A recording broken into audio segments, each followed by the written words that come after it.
Hi, I'm Glenn Koenig, the originator of Energy Stories.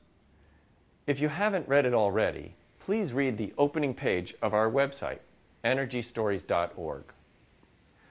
On our site also, you'll notice that there's a link to the Story of Stuff, a video with Annie Leonard. If you haven't seen it already, I highly recommend it. Now, at the end of the Story of Stuff, Annie talks about how people can create new ways to live. So we created Energy Stories to pick up where she left off. Now, in order to get started, we're going to leave the television studio and go out into the real world. After all, that's where our work is going to take place.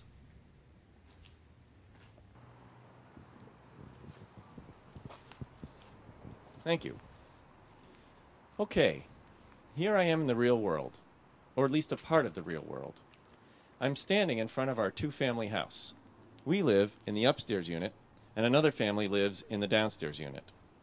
This is typical of the type of houses that you can find here in the greater Boston area.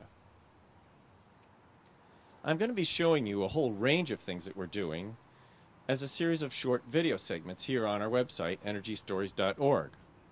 One of the things I did to save energy was to make this bracket out of a few parts I got at the hardware store, and I'll explain later how this works.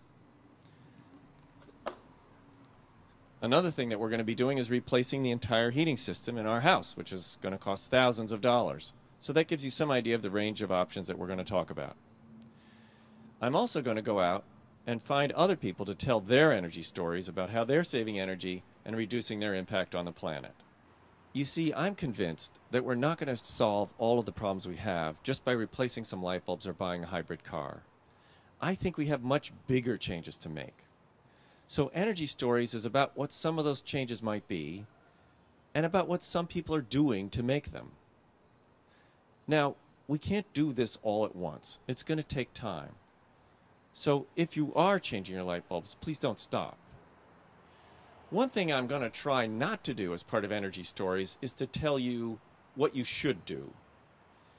For instance, if I see an announcement on television that suggests I use public transportation more often, well, that's easy for me to do because there's a bus line that stops right down at the end of my street.